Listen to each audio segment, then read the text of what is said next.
Бурхан бидэн дээр иржээ гэж хэлэхгүй юу?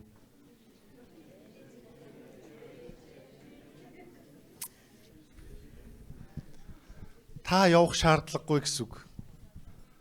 Амен. Та хичээх, хайж, олж Бурханыг олох шаардлагагүй гэсэн. Бурхан биднийг олж ирсэн байна. Халелуя. Би өнөөдөр тантай Бурханы үгээс хуваалцах хэсэг бол Исая 9-р бүлэг байна. Исая 9-р бүлэг байна.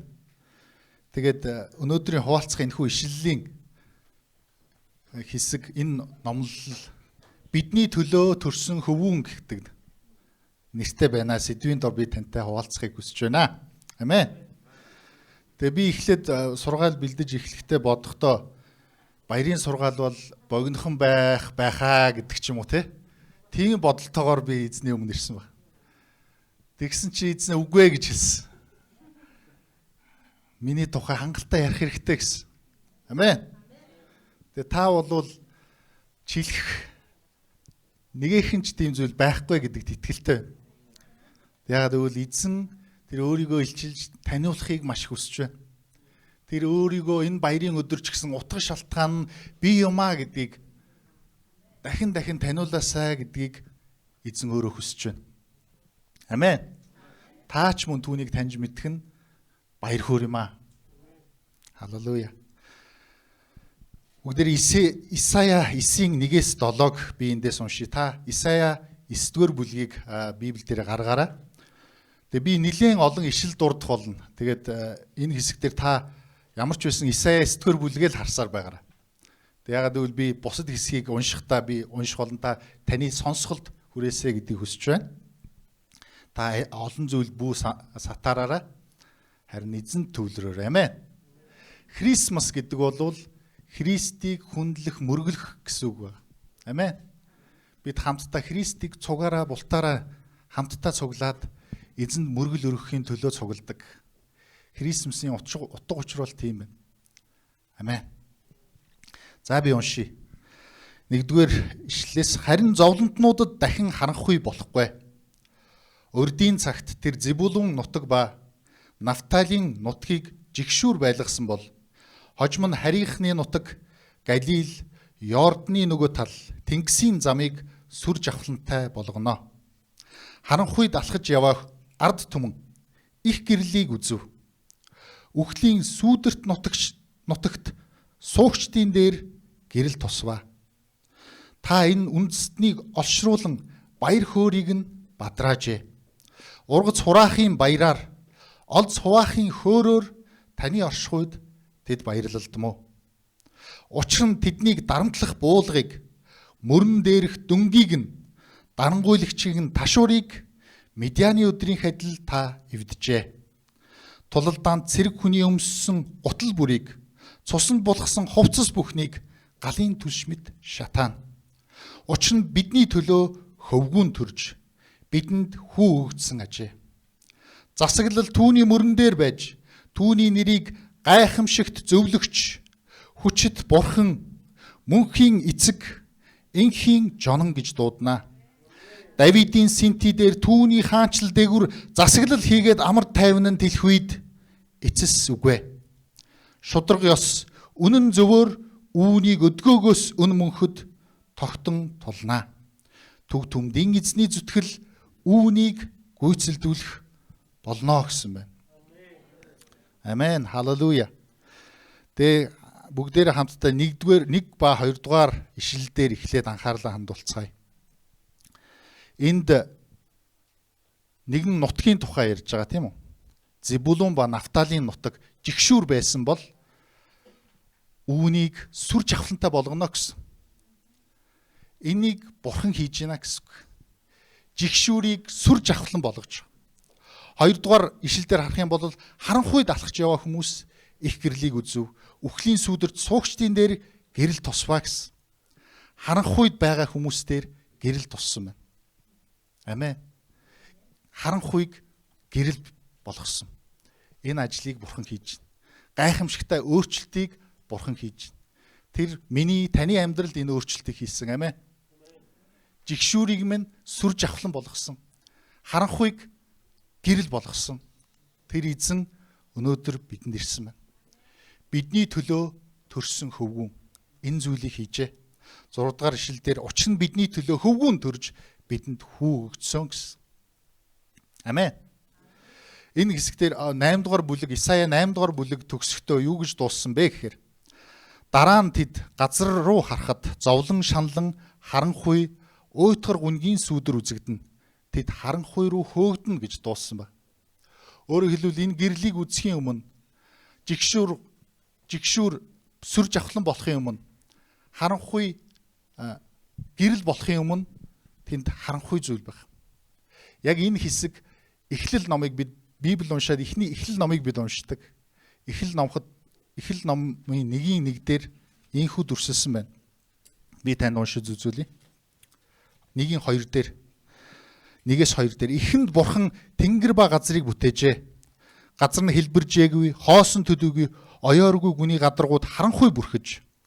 Бурхны сүнс усны мандал дээгүүр илэн хальж байлаа. 3 дугаар ишлэлээр тэгэхэд бурхан гэрэл бий болтугай гэж айлцсанд гэрэл бий болвоо.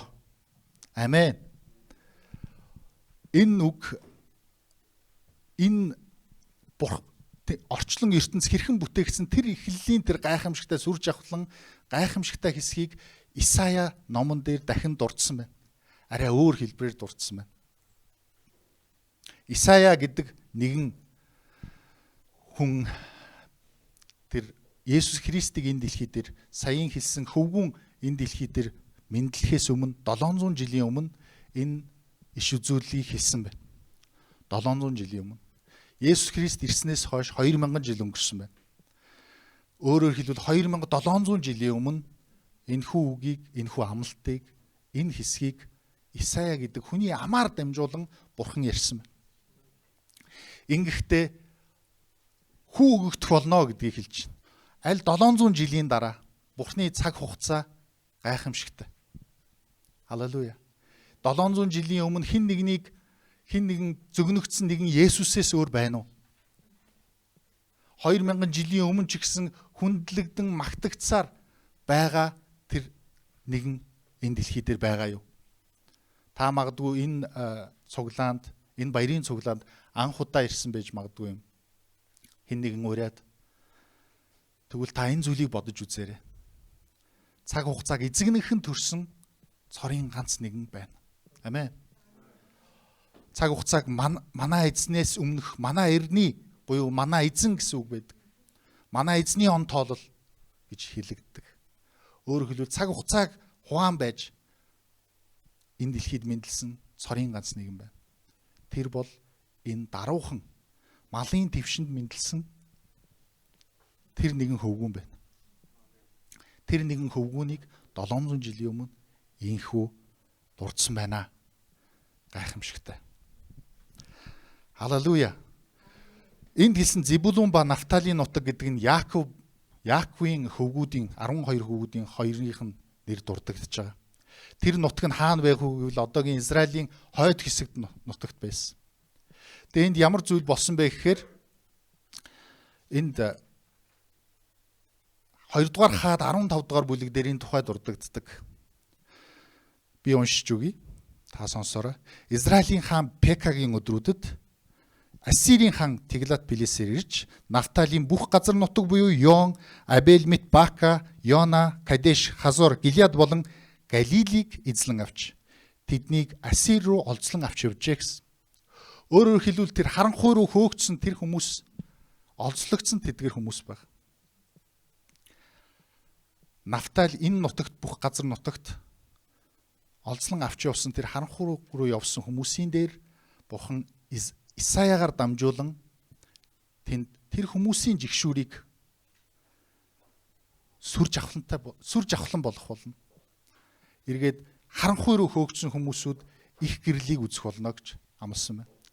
Бурхны үг хэлэхдээ тухайн нөхцөл байдалд өгөгдсөн байна. Тэгээд зогсохгүй өнөөдөр бидэнд ч гэсэн хамаатаагаар өгөгдсөн байна. Амен. Тэр газар ийм зүйл болсон учраас тэд олзлогдсон авч явсан тэр хойд хэсгийн ард түмэн яасан бэ гэхээр цус холилдсон. Тийм учраас Израильчууд энэ хүмүүс болвол юудэ хүмүүс биш гэж үздэг байсан. Ягаад гэвэл цус холилдсон учраас. Галил нутагт тэр жигшүүртэй газар болсон учраас тэр хойд нутгуудаар. Харин энэ газар харанхуйд байсан хүмүүс их гэрлийг үзв. Үхлийн сүудэрт нутагт суугчдын дээр гэрэл туснаа гэсэн. Халелуя. Матай 4-р бүлэг дээр яг энэ хэсгийг бидний уншсан энэ хэсгийг бидний өнөөдөр уншиж байгаа энэ хэсгийг ишлэн авч хэлсэн байдаг. Йохан баривчлагдсаныг Есүс сонсоод Галил тийш зайлан одвоо. Тэр Назарыг орхиж Зебулун ба Нафтали мужийн нууруудын дэргэдэх Капернаумд оршиж сууршив гэсэн. Бидний саяны хэлсэн тэр жигшүүр гэж яригдчихсэн тэр газар нутагт Есүс одоо очиж байгаа. Халелуя. Энэ нь иш үзүүлэгч Исаяагаар хэлүүлсэн биелэгдсэн хэрэг бөгөөд. Амен. Тэнд хэлэгдсэн зүйлс одоо энд биелэгдэж 700 жилийн өмнө хэлэгдсэн зүйлс Есүсийн амьдран буй тэр цаг мөчид биелэгдэж байна. Тэнгис хүрэх зам дээрх Зебулун нутаг ба Нафталийн нутаг, Йордны чанд, харийнхны Галила, харанхуйд суугч ард түмэн их гэрлийг үзв. Үхлийн сүудэрт нутагт суугчдын дээр гэрэл тусав гэсэн юм аа. Амен. Тэгэд Есүсэнд юу гэж хэлсэн бэ гэхээр тэр цагаас эхлэн Есүс гимшицгээ Тэнгэрийн хаанчлал айсвэ гэж тунхаглаж эхэлвэ гэсэн байна. Амен. Бид баярлахаас өмнө баяртай хамт гимшил тунхаглагдаж байна. Амен. Тийм ээ, би уг нь баярлахаар ирсэн юмсан гимших ёстой болов уу гэж та бодож байна уу? Тийм ээ, гимшил бидний өдөр тутамд байдаг. Гимшил бидний цаг хугацаа бүрэнд хэрэгтэй. Би эргээд эзний дотор байна уу? Би эргээд эзэн дотор байна уу? Би эзэн рүү иргэн гэдэг бол энэ гимшил юм аа. Амен. Тэнгэрийн хаанчлал айсвэ гэж. Халелуя. Есүс ийхүү тунхаглаж эхэлсэн байна. Үргэлжлүүлээд хамтдаа 3 дугаар ишлэл рүү орцгоё. Амен. Та энэ үндэснийг олшруулан баяр хөөргийг нь бадраажээ. Одоо би баяр хөөрийн тухай ярих гэж байна. Амен. Халелуя. Та гимшиж дууссан уу? Амен. Одоо баяр хөөр ирж байгаа. Халелуя. Та энэ үндэстнийг олшруулан баяр хөөргийг нь бадраажээ. Ургац хураахын баяраар ол цуваахын хөөрөөр таны оршихуйд тэд баярлалдмоо гэсэн байна. Халелуя. Энэ үндэстнийг олшруулан ямар үндэстэн бэ? Нөгөө жигшүүртэй байсан тэр үндэстэн яасан гэж юм? Олшруулсан гэж юм. Халелуя. Бүгдээ Эхлэл номын 17 дугаагийн 4-ийг сонсцгоё. Энд Бурхан Авраамд хэлсэн байна. Бүх үндэсний эцэг гэж нэрлэгддэг тийм ээ. Израилийн одоо өвөг дээдс гэж хэлэгддэг тэр нэгэнд хэлсэн. Миний хувьд харагтун чамтай байгуулах миний гэрээ бол чи тоо томшгүй олон үндэсний эцэг өвөг болно гэсэн байна. Авраам гэдэг нэгэн эрд Бурхан тийхүү хэлсэн баг. Чи олон үндэсний эцэг болох болно гэсэн тэр амлалтыг хэлсэн. Энэ амлалтыг энд хэлж байна. Нөгөө үндэстэн чинь олшрох болно гэсэн. Олон үндэстэн болох болно гэсэн. Амен.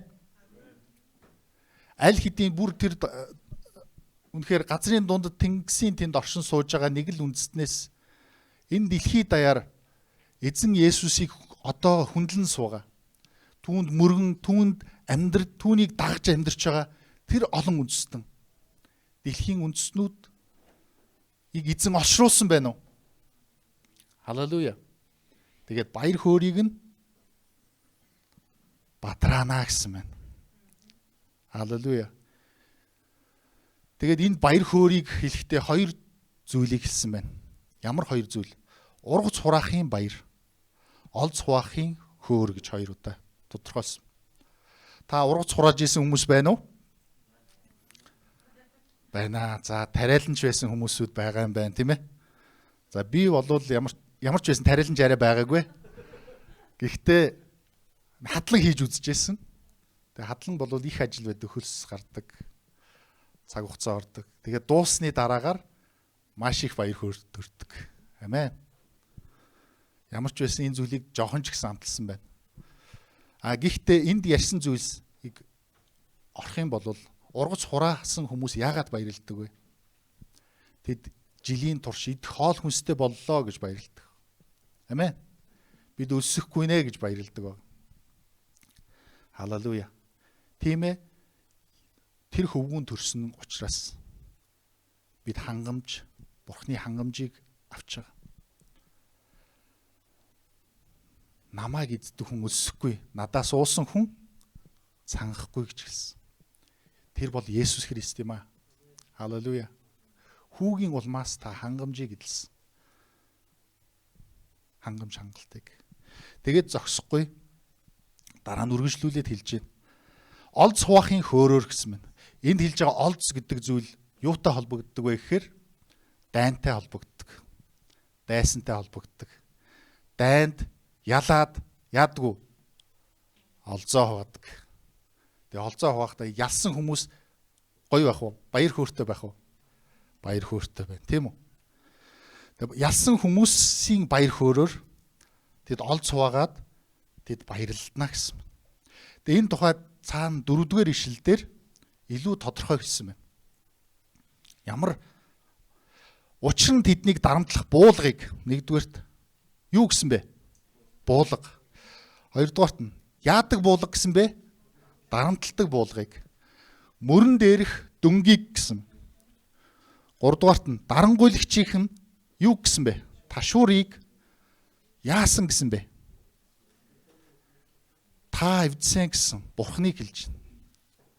Нөгөө хүү эвдсэн гэсэн байна. Амен. 3 зүйлийг эвдсэн. Буулгыг, дөнгийг, ташуурыг. Мэдээж энэ хэсэгт нөгөө нэг харид олзон руу явсан тэр хүмүүсийг бас дүрсэлж хэлж байгаа тийм үү?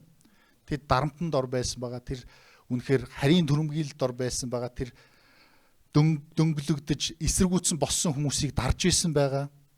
Ташуурыг нь тэднийг ташуурдаж ажил хийлгэж исэн байгаа нь тодорхой. Бид ч ихсэн бидний өмнөх амьдрал Есүс Христийг хүлээж авахаагүй амьдрал биднийг зовж иддэг инхүү. Сүнслэг орчинд бид олдсон болсон байсан. Харин бидний дээр гэрэл туссан. Бидний дээр бид харанхуй дотор сууж ирсэн.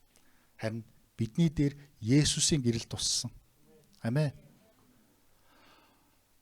Олон хүмүүс энэ тухайгаа мэддэг. Би үнэхээр хэцүү байсан. Би архи дарсанд орсон байсан. Би үнэхээр хар тамхинд донтсон байсан. Би үнэхээр завхайралд автсан байсан. Би гим нүгэлд живсэн байсан. Харин Есүс надад шинээр амьдрах эрхийг өгсөн. Эрх чөлөөг өгсөн. Боломжийг олгосон. Намайг хайрлсан, надад гараа сунгасан гэдэг. Би өөрөө бол тэр зүйлээ ч мтээгүй явж ирсэн баг. Есүс над дээр ирсэн. Тэгээ би үнэхээр тийм олзонд байсан юм уу, яасан юм бүү мэд. Гэхдээ л би авралыг авсан гэдэгтээ итгэсэн. Амен. Харин эргээд би Бурхны талаар мэдэх тусмаа би үнэхээр олзонд байсан юм байна гэдгийг мэдсэн. Би үнэхээр харанхуйд сууж ирсэн юм байна гэдгийг мэдсэн. Би үнэхээр жигшүүрт дотор амьдардаг байсан юм байна гэдгийг мэдсэн. Би арай гайгүй байсан юм байна гэж хүмүүсээс эхлээ боддог байсан. Энэ хүн үнэхээр л авралах хэрэгтэй байсан юм байна. Есүс үнэхээр л хүмүүсийн амьдралыг өөрчилдөг юм байна. Харин эзэн дотор түүнийг таньж мэдсэний дараагаар үнэхээр надад аврал хэрэгтэй байсан юм байна. Би Есүсгүйгээр би мөхөх нэгэн байсан юм байна гэдгээ мэдсэн. Танд ч ихсэн энэхүү аврал, энэхүү ойлголт байгаа гэдэгт эргэлзэхгүй байна. Хэрэг байхгүй бол тань дээр үнэхээр ирэх болтугай гэдгийг Есүсийн нэрээр өрөөж байна. Халелуя. Дахиад Иохан 10:16 дээр Есүс өөрөө ингэж хэлсэн байна. Энэ хашаандах хондоос өөр хонд надад бий. Би тэднийг бас авчрах ёстой. Тэд дууг минь сонсно. Тэгээд тэд нэг хончинтой нэг сүрэг болно гэсэн. Тэр хончин хэн бэ? Есүс Христ. Тэр хончин бол Нөгөө даруухнаар малын твшинд бууж ирсэн тэр хүү баг. Тэр энд байгаа буюу энд хэлсэн энэ хашаанд хонд буюу Израилийн ард түмнээс гадна ард түмнүүд хонд надад байгаа. Би тэднийг бас авчрах ёстой гэж хэлсэн баг. Тийм учраас саяны 3 дугаар ишлэлээр та энэ үндэстнийг олшруулан баяр хөөргийг нь бадраасан гэсэн. Амен. Тэгээ бид бас тэр олшруулсан тэр үндэстний нэг хэсэг байна. Тэгээ 4 дугаар ишлэлээр юу гэсэн бэхээр Медианы өдрийн адил та эвдэжээ гэсэн байна. Нөгөө 3 зүйлийг. Амен. Медианы өдөр юу болсон юм бол? Тэр ямар өдөр байсан юм бол? Шүүгч номын 7 дугаар бүлэг дээр гарсан байна. 7 дугаар бүлгийн 12, 22 дугаар ишлэлийг би уншия. Медианчууд, Амалекчууд болон дорны бүх өвгүүд хөндийд царцаа мэт олноороо ханаран байв. Тэдний тэмээнүүд нь далайн иргийн элс мэт тоо томшгүй олон байв. 300 хүнийг эвэр бүрээ үлээн дуурах үед эзэн бүхэл цэргүүдийн дунд нэгнийх нь элдийг нөгөөгийнх нь эсрэг зөрүүлсэнд цэргүүд Зерарагийн зүг орших Бетшита болон Табатын ойролцоо Абел Мехолакийн хил хязгаар хүртэл зугтацгаав гэсэн. Өөрөөр хэлбэл Медианы тэр өдөр агуу ялалт болсон баг. Тэнд тулаан болсон баг. Тэнд агуу ялалт бий болсон. Тэнд саяны хэлсэн шиг Медианчууд буюу одоо Гидеоны цэргүүд, Гидеон гэдэг бурхны талд байгаа тэр цэргүүд 300 цэрэг байсан. 25,000 цэрэг байсан. Харин бурхан энэ хитрхи их байна гэд хассан баг. Тэгээ 300 цэрэг үлдсэн. Харин 300 цэргийн эсрэг талд Медианчууд нь ямар зөвхөн тэмээнүүд нь далайн иргийн элс мэт тоо томшгүй олон байлаа гэсэн. Өөрөөр хэлбэл тэр тоо томшгүй олон тэр дайснуудын эсрэг 300 цэрэг зогсож байна. Амен. Амен гэж дуурчин та сонссон уу? Амен гэд. Тэгэд тэр 300 цэрэг тэр олон далайн иргийн элс мэт олон цэргийн эсрэг зогсох үед 300 цэрэг зүгээр л эвэр бүрээ үлээгээд дуурхсан баг. Харин тэгэхэд тэр нөгөө цэргүүд нь босч сандралдаж гүйлдээд бие бинийгээ сүлбээд бүгд өгсөн. Үлдсэн зүгтцгаас. Энэ гайхамшигтай ялалтыг бурхан л хийж чадах тэрхүү ялалтыг. Бурхан л хийж чадах ялалтыг таны дээр, таны амьдралд тэр хийнэ гэсэн. Хэн хийх вэ? Эзэн бурхан өөрийн хүүгээрээ дамжуулж, бидний төлөө өгөгдсөн хүүгээр дамжуулж. Амен. Халелуя. Энэ зүйлийг та эвдэн та надад эрхчлөөг өгсөн. Ингэж эвдсэн ийм ялтыг өгж байгаа учраас би олз хуваахын баяр хөөрөөр таны оршихуйд баярлах болно гэж. Амен. Та үнэхээр ургац хураасан нэгэн адил. Хангагдаж үнэхээр хангагдсан нэгэн адил. Мөн та ялсан нэгэн адил та бурхан дотор баярлан хөөрөөр. Амен. Учир нь бидний төлөө хүү өгсөн юм аа. Амен. Тэгээд зогсохгүй 5 дугаар ишлэл бүр гайхамшигтай зүйл болж байгаа. 5 дугаар ишлэлээр тулдаанд цэрэг хүний өмссөн гутал бүрийг, цусанд булгасан хувцас бүрийг бүхнийг галын түлш мэд шатаана гэсэн байна. Өөрөөр хэлбэл таныг дарамтлж байсан, таныг үнэхээр олзолсон байсан, таны дээр дүнгийг тавьж, таны дээр ташуурыг буулгаж байсан энэ дайснуудын эсрэг бурхан ялтыг байгуулад зогсохгүй. Тэр бүр нөгөө нэг ялагдсан цэргүүдийн хувцсыг авчраад таны төлөө гал болгоод шатааж өгнө гэсэн. Өөрөөр хэлбэл бүрэн төгс ялтын тухай энд хэлж байна. Амен. Бүрэн төгс ялтын тухай. Энэ талаар дэлгэрүүлэн хамтдаа харахын тулд Ром номын 8 дугаар бүлэг дээр би танд уншихыг хүсэж байна. Ром номын 8 дугаар бүлэг үнэхээр гайхамшигтай бүлэг гэдэг. Би үнэхээр дуртай. Тэгээ Бурхны үг бүхлээрээ гайхамшигтай л да. Тэгээ би хамгийн их ишл татах дуртай тэр ишл эргээд харахаар 8 дугаар бүлэг байгаад идэг. Тэгээд магадгүй та үнэхээр дарамтанд байгаа мэт. Магадгүй мэт та олзонд байгаа мэт. Тийм цаг үеуд итгэгч хүний амьдрал ч ихсэн ирж магадгүй юм. Эргээд. Харин энэ үед та энэ бүлгийг уншаарай. Амен. Ром 8:35-аас 37-г би уншия. Хэн биднийг Христийн хайраас салгах юм бэ? Гамшиг уу, шахалт уу, хавчлаг уу, өсгөлн үү, нүцгэрл үү, аюул уу, илд үү гэж асуусан байна. 36 дугаар ишлэлээр таны төлөө бид бүхэл өдөржингөө хядуулжээ, нэгдлэгдэх хонь мэтээр бид тооцогчээ гэж бичигдсэн юм а. Ишил татчихээн тийм ээ. 30 гэрээнээс 37 дугаар ишлэлээр харин хэлсэн байна. Харин бид энэ бүхний дотор биднийг хайрладаг түүгээр дамжин давуулан дийлдэг юм а гэсэн байна. Амен. Өөрөөр хэлбэл бүр давуулж дийлдэг гэсэн. Амен. Та дийлээ зогсохгүй. Та үнэхээр ялаад зогсохгүй. Бүр давуулж ялдаг. Тэр ялтыг Бурхан бидэнд өгнө гэсэн. Энэ бол биднийг хайрладаг Христийн хайр байна. Таныг үнэхээр гамшиг зовоож гинүү? Та гамшиг төрцсөн үү?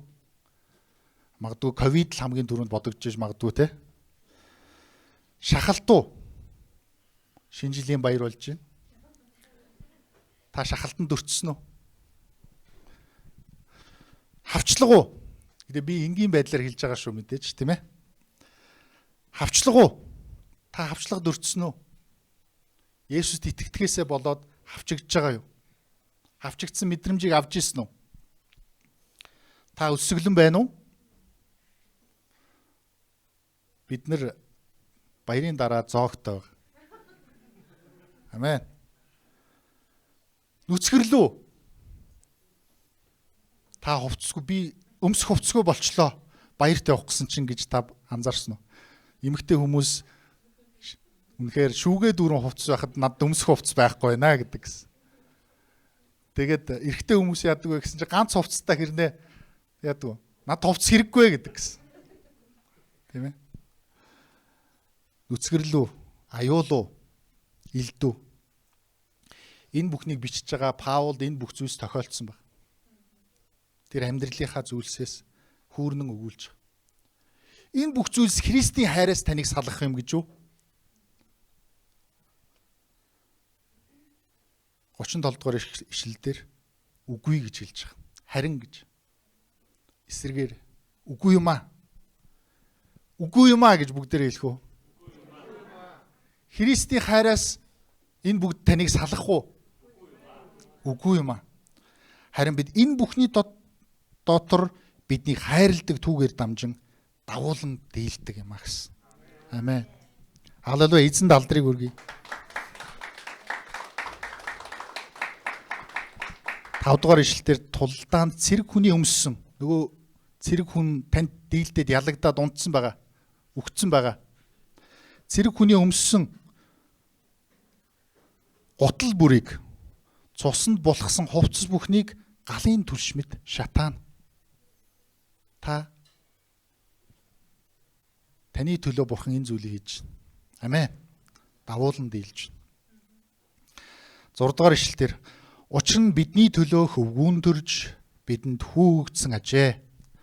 Засаглал түүний мөрөн дээр байж түүний нэрийг гайхамшигт зөвлөгч хүчит Бурхан мөнхийн эцэг инхийн жонон гэж дуудана. Амен. Би үгэнд 5 дугаар ишлэл хүртэл хамтаа хуваалцаад дуусчих гэж бодсон чи эзэн үгүй гэж хэлсэн баг. Тийм болохоор би хуваалцаж байгаа шүү. Амен. Тэгээ эзэн таныг сонсохыг хүсэж байна, танд сонсохыг хүсэж байна гэж танд хажуудах хүндээ хэлэхгүй те. Амен. Учир нь бидний төлөө хүү төрж бидэнд хүү өгсөн. Бидний баяр баясгалын шангийн шалтгаан бидэн дээр гэрэл болж ирсэн Есүс биднийг харанхуугаас гэрэл рүү, биднийг жигшүүрээс сүр жавхлантай байдал руу дуудсан тэр Есүс. Засаглал түүний мөрөн дээр байх болно гэж хэлж байна. Амен. Засаглал. Бид ямар засаглалтаа улсад амьдарч байгаа вэ? Парламентын засаглал, арчилсан засаглал те. Та улсад амьдарч байна. Энэ сонгуул болдог тийм ээ. Сонгуул болоод яддаг. Заримдаа 4 жил, заримдаа наан юу ч болоод байна те. Ингээд засаглал солигдоод яваад иддэг. Тэгээд энэ засаглал та ер нь хэр шудраг яаж яваад байна те? Янз бүрийн байдлаар хүмүүс дүгнж байгаа. Гэхдээ би энэ тухай ярих гайгүй байна. Энд засаглал түүний мөрөн дээр байх болно гэсэн. Өөрөөр хэлбэл бидний төлөө өгсөн хүүгийн дээр засаглал байх болно гэсэн. Амен. Тэр засаглалын талаар энэ засаглалыг авч явж байгаа тэр хүүг хэн гэж дуудах вэ гэдгийг 6 дугаар ишлэлээр хэлсэн байна. Энд 4 нэр дурддагдсан байна. Амен. Түүний нэрийг гайхамшигт зөвлөгч. Тэр гайхамшигт хэн бид зөвлөдөг вэ? Мэргэн ухаантай нэгэн зөвлөдөг. Тийм үү? Мэргэн ухаантай нэгэн тэр танд зөвлөнө гэсэн. Гайхамшигт зөвлөгч. Хоёрдугаарт нь хүчит бурхан гэсэн. Амен. Нөгөө хүүч нь хүчит бурхан гэж хэлж байна. Амен. Мөнхийн эцэг гэсэн. Мөнхийн эцэг. Нөгөө хүүч нь гинт эцэг гэж дуудагдсан. Амен. Мөнхийн эцэг. Өөрөөр хэлбэл эцгийн тэр хайр, инэрлийг, тэр анхаарал, халамжийг, хангалтыг тэр хүү өгөх болно гэж. Тэр танд хэрэгтэй зөвлөмжийг авчирсан. Та хүчээр дутагдж гэнэ үү? Тэр бол хүчит бурхан. Та үнэхээр хайр халамж дутагдж гэнэ үү? Та яахаа мэдэхгүй байна уу? Тэр эцгийн хайр халамжийг, эцгийн тэр хангамжийг тэр өгөх болно гэж амлаж байна. Тэгээд энхийн жонон гэсэн. Таны амьдрал дайнтай мэт байна уу? Энхийн жонон. Тэр амар тайвныг таны амьдралд авчрах болно гэсэн. Тэр бол амар тайван юм аа. Тэр бол энхийн жонон гэж дуудана. Халелуя. Тэгээ бүгдээрээ энэ 4 нэрийг дахиад жоохон задлаад харъя. Амен.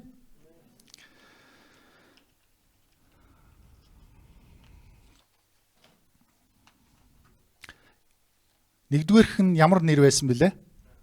Гайхамшигт зөвлөгч. Эфес номын 1:11 дээр хэлсэн байна. Бүх юмсыг хүслийнхээ зөвлгөөгөр үлддэг. Түүний зорилгын дагуу урдаас тогтоогдсноор бид түүний дотор өв залгамжлагч болсон юм а гэж. Бүх юмсыг юуны зөвлгөөгөр гэсэн бэ? Хүслийнхээ зөвлгөөгөр. Бид хэрвээ өөрийнхөө хүслийнхээ зөвлгөөгөр бүх юмыг хийдэг байсан бол яах вэ? Зүрхээ даг гэдэг үгийг та сонсч ирсэн үү? Тэгээ Бурхны үг бол бидний зүрх бол хуурамч гэдгийг хэлдэг. Тэгэхээр бид зөвхөн зүрхээ дагах юм бол бид замаа алдна. Зүрхээ дагаад олон хүн бол сүрсэн байна. Харин Бурхан өөрийнхөө хүслийг зөвлгөөгөр яагаад гэвэл Бурхны хүсэл үргэлж зөв байна гэсэн. Амен. Тэр зөвлөхдөө өөртөөгөө зөвлөдгөө гэсэн. Би юу хүсэж байна гэж асуудаг гэсэн. Амен. Ром 11:34-р ишлэлдэр эзний оюун ухааныг хэн мэдсэн юм бэ? Хэн түүний зөвлөгч нь болсон юм бэ гэж. Бурхны зөвлөгч албан тушаалтай хүмүүс байна уу? Орон тооны бус зөвлөхүүд байна уу? Бурхан хэн нэгний зөвлөгөө хэрэгтэй болов? Шаардлагагүй тийм биз дээ. Бурхан бүгдийг мэдгч. Тэр бүх агуу тэр мэрэгэн ухаан түүнд байна. Тэр юун зөв бэ гэдгийг тэр мэднэ. Тийм учраас Дуулал 32:8 дээр хэлсэн байна. Би явах ёстой замд чинь чамд зааварлан зааж өгнө. Нүдмийн чамайг ширтэн чамд зөвлөнө гэсэн. Тэр бол агуу гайхамшиг зөвлөгч юм аа ах дүүсээ.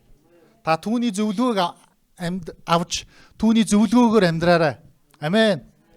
Тэр таны төлөө хүү өгсөн, тэр хүү болвол гайхамшиг зөвлөгч юм аа. Халелуя. Танд зөвлөгөө хэрэгтэй байна уу? Есүс рүү ир. Танд зөвлөгөө хэрэгтэй байна уу? Хүү рүү ир. Түүнийг хүлээж авахтун. Тэр танд гарах гарцыг явах замыг чинь. Тэр таныг бүр ширтэн харж чамд зөвлөнө гэсэн. Амен. Хажуу тийшээ харж агаад тэгчихгүй юу гэж хэлэхгүй гэсэн. Амен. Нүдрүү чинь харж агаад миний хүү, миний охин чамд зөв зам энэ байна гэж харуулна гэсэн. Халелуя. Дараагийн 2 дахь ном нэр нь юу гэсэн бэлээ? Хүчит бурхан гэсэн. 90 номын 1-ийн 2-оос 3 дээр гэсэн байна. Бурхан эдгээр эцсийн өдрүүдэд бүхнийг өвлөгчөөр томилсон ертөнцийг бүтээсэн хүүгийнхээ дотор бидэнд хандаж хэлвэ гэсэн. Түүний цог жавхлангийн гэгээ Бурхны мөн чанарын бодит илэрхийлэл ба эрх мэдлийнх нь үгээр бүхнийг хэн барьдаг бол? Хүү барьдаг болоо гэсэн. Амен. Есүс хэлэхдээ намайг харсан бол эцгийг мань харсан гэж хэлсэн. Амен. Өөрөөр хэлбэл тэр хүчит бурхан, Израилийн ард түмний үнэхээр агуу бурхан гэж нэрийг нь дурдахаас хүртэл имэж Яавэ гэж дурддаг тэр нэг бүхлээрээ хүүгийн дотор мэдлсэн байна. Гайхамшигтай биш гэж юу? Сул дорой тэр хүүгийн дотор бурхан өөрөө мэдлсэн байна. Хүчит бурхан. Орчлон ертөнцийг бүтээсэн бурхан энгийн нэгэн хүү болон хөвгүүн болон мэдлжээ. Ямар гайхамшигтай вэ? Би өнөөдөр баярын цуглаанд ирэхээсээ өмнө Эхот хүүгээ хүүхдэд харуулсан баг хүүгээ гэдэг. Хөвгүү юм уу охин юм уу мэддэхгүй байгаа одоохондоо.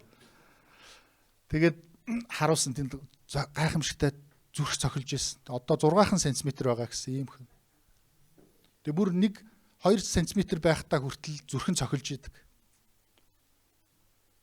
Тэгээд эрүүл байна гэж хэлсэн. Амен. Альва гажиг байхгүй байна гэж хэлсэн. Халелуя. Бурхан аимшигтайгаар гайхамшигтайгаар бүтээдэг. Ямар гайхамшигтай юм бэ? Бид одоо шинжлэх ухаан хөгжөөд энд юу болж байгааг харж байна. Тэр өчүүхэн зүрхэн цохилж байгааг ингээ харагдаж байна. Ямар гайхамшигтай вэ?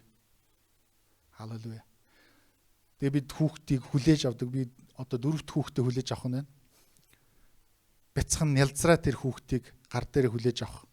Гар дээр унахчихгүй гэд те сандардаг. Усанд оруулах гээд бид нэр дөрүүлээ эхлээд дөрөв талаас нь ингэж хийснээ санаж байна.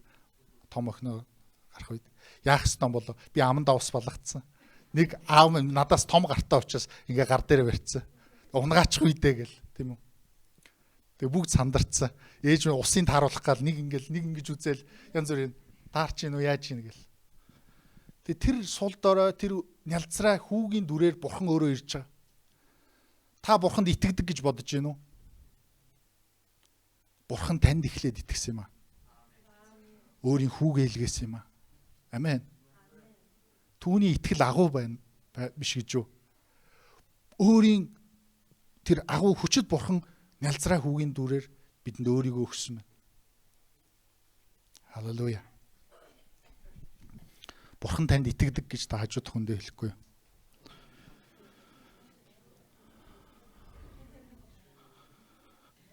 Халелуя.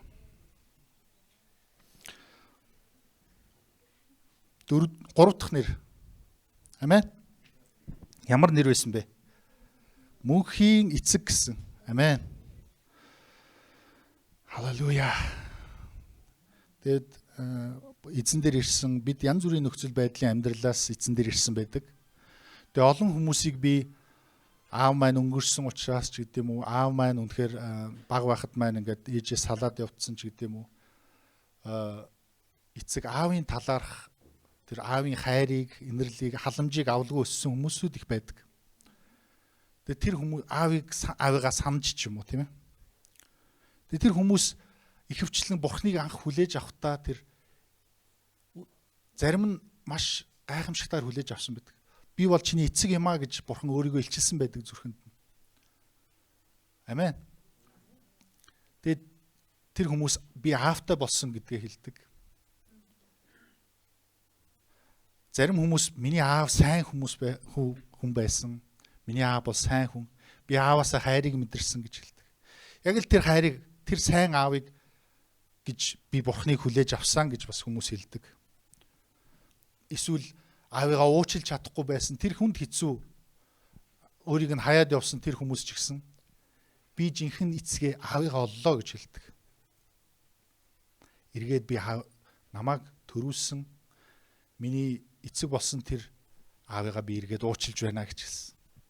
Яагаад гэвэл мөнхийн эцэг намайг тийм хайраар дүүргэсэн учраас гэж хэлдэг.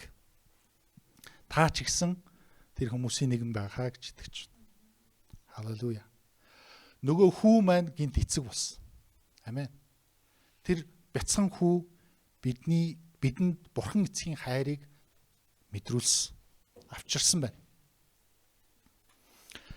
Исая 53-ын 10 дугаар бүлэг дээр бидний үнэхээр хуваалцж байгаа энэ 53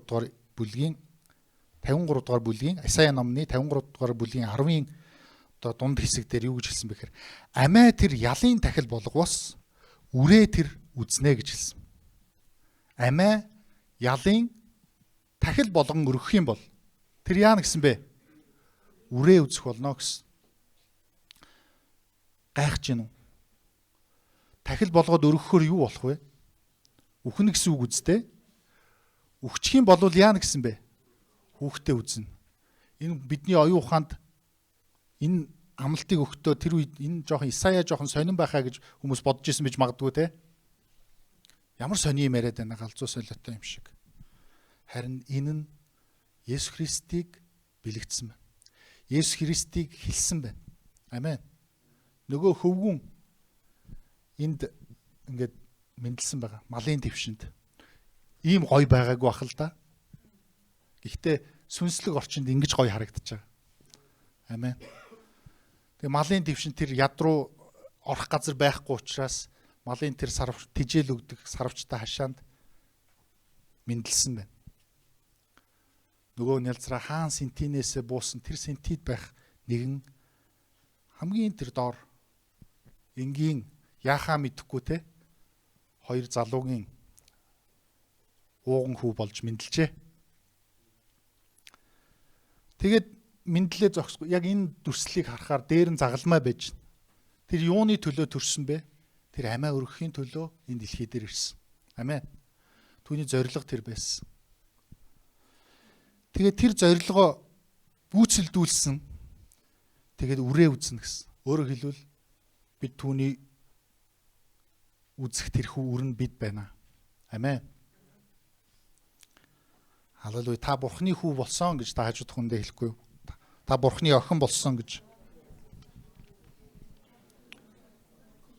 Хэний улмаас вэ? Есүс бидний төлөө өгөгдсөн хүүгийн улмаас. Халелуя. Амен. Тэр бол мөнхийн эцэг юм аа. Тэр танд халамж шаардлагатай тэр хангамжийг, халамжийг өгөгч тэрхүү эцэг юм аа. Амен. Эцэг хүмүүс яадаг вэ? Гэр бүлээ тэжээхийн төлөө явдаг тийм үү? Хөдөлмөрлөдөг. Бүхий л зүйлээ зориулдаг. Хайр халамжийг өгөх юмсан гэж явдаг. Тэр хариуцлагыг бид авдаг. Харин Бурхан тэр мөнхийн эцэг юм аа. Таны төлөө хариуцлагыг үүрдэг эзэн бол Бурхан өөрөө юм аа. Амен. Халелуя. За тэгээд үргэлжлүүлээд дөрөв дэх нэрийг хамтдаа харцгаая. Энхийн жонон. Исая 53-ын 10 дахиад саяны Исая 53-ын 10 дээр гівч гимт үйлдэлийн маань улмаас тэр хатгагдан хилэнцгийн маань улмаас тэр бяцарч аваа.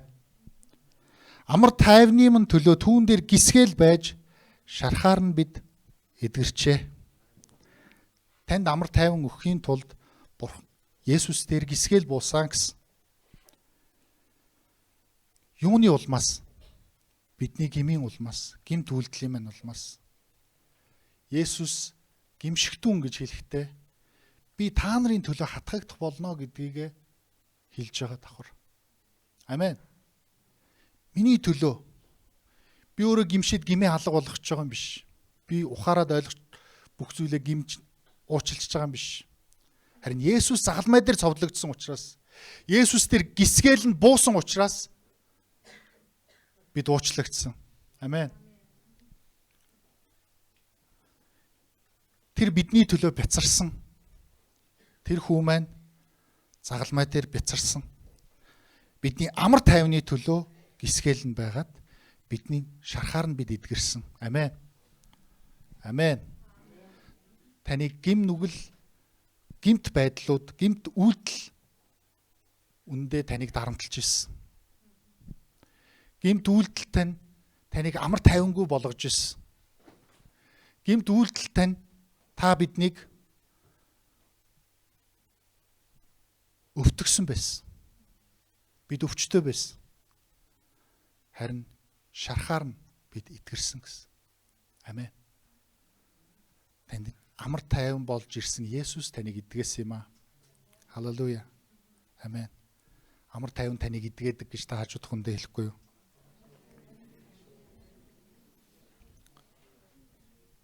Амен. Өөрөөр хэлбэл та өөрөө өөртөөгөө эвлэрсэн гэсэн үг. Бурхан тань дээр ирсэн учраас та өөрөө өөртөөгөө эвлэрсэн. Амен. Та өөрөө өөрийнхөө дайсан нь байсан өмнө. Гимт үйлдэлийнхээ улмаас та өөрийгөө зовоодог, өөрийнхөө өвчлүүлдэг нэгэн байсан. Харин Бурхан тань дээр ирсэн учраас, хүү бяцарсан учраас, бяцрахын төлөө энэ дэлхий дээр ирсэн учраас та эдгэрсэн. Та өөрөө өөртөөгөө эвлэрсэн. Амен. Та зүрхэндээ хэлэхгүй юу? Би чамд хайртай шүү гэд. Амен. Юуны улмаас?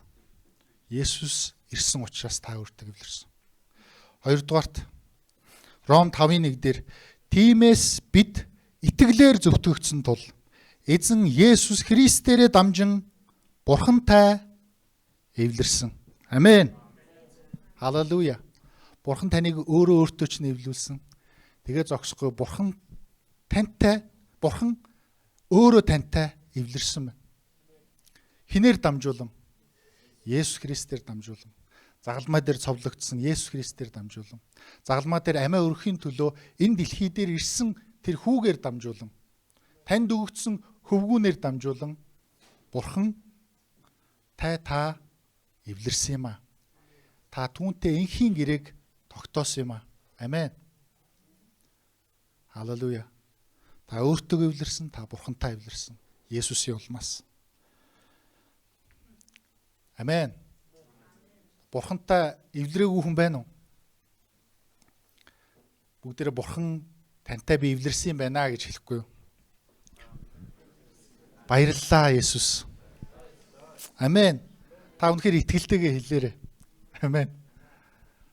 Есүсийн улмаас Бурхан тантай эвлэрсэн байна. Би Бурхантай дайсагнал байхгүй. Есүст итгэсэн болвол амен. Тэнд дайсагнал үгүй болсон. Би үнэхээр өмнө нь Бурханы дайсан мэт амьдарч байсан болвол би Есүсийг хүлээж авсан бол би Бурханыг хүлээж авсан. Бурхантай би гар барьсан. Амен. Ковид болоод бид сайн гар барихаас эмээгээд байгаа тий. Ингээд туршсан. Гэтэ бид нар ингээд бугуу барьж байгаа. Ямар ч ус бугуу мэдлж байгаа заримдаа. Заримдаа ингээд ингэж мэдлээд байгаа.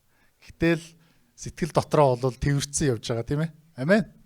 Би сэтгэлдээ таныг тэрвэрдэг шүү гэж хажууд хүндээ хэлэх үү. Нэг дуу санаанд ордог тийм. Тэрвэрч танийгаа даахгүй ч гэсэн сэтгэлдээ бол таныг тэрвэрч байгаа гэд. Тэгээ Бурхантай бид эвлэрсэн байна. Амен. Үргэлжлүүлээд Эфес номон дээр дахиад нэг зүйлийг Эфес номын 2-ын 14-өөс 16 дээр тэр бидний амар тайван мөн гэсэн байна. Амен. Таны амар тайван юу вэ? Есүс Христ юм аа. Таны амар тайван хүн юм аа. Таны амар тайван бол Бурхан юм аа. Тэр бол Есүс Христ. Халелуя. Танд амар тайван хэрэгтэй байна уу? Та Есүс рүү ир. Амар тайван гэдэг ямар нэгэн зүйлийг бид ирж хаах биш. Харин Есүсийг ирж хаах юм бол бидэн дээр амар тайван байх бол. Амен. Амар тайван байх арга зам юу байна вэ? Энэ зүйлийг ирж хаах биш. Амен. арга зам биш. Есүс тэр өөрөө зам. Есүс тэр өөрөө амар тайван. Тиймээс та Есүс дээр ирэхтүв. Халелуя.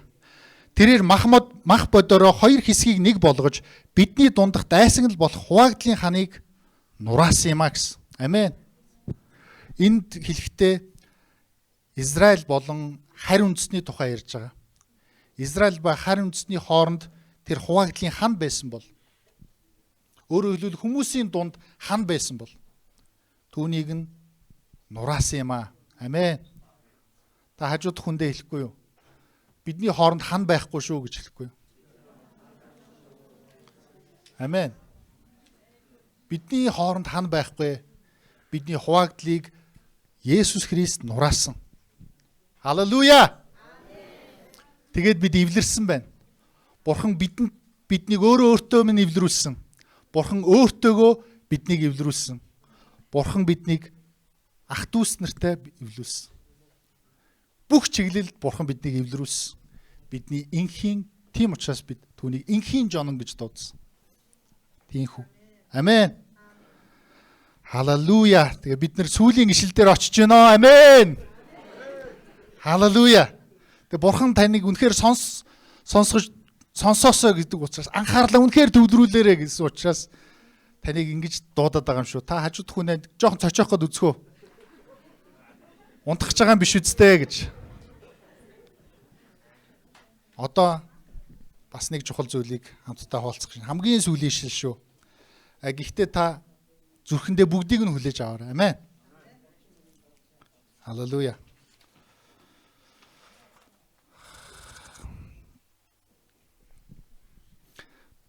Долдугаар ишлэлийг уншия.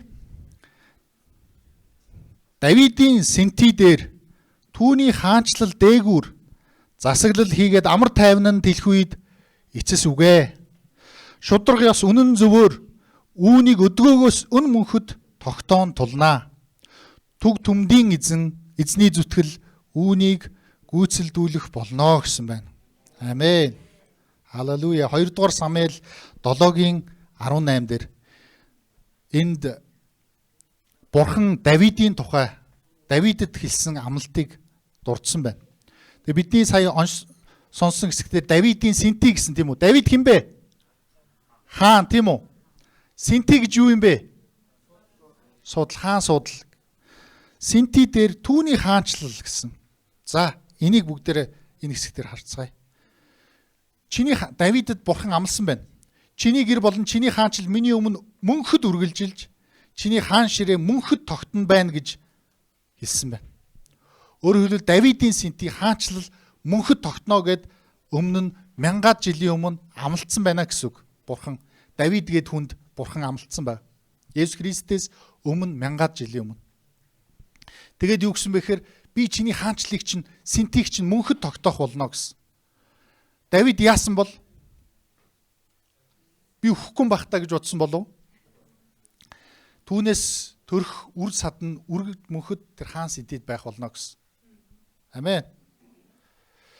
Тэгээд цаашаа гэсэн нөгөө засаглалч нь явж байгаа тийм үү? Хаанчлал явж байгаа, засаглал явж байгаа гэдгийг та анхаараар.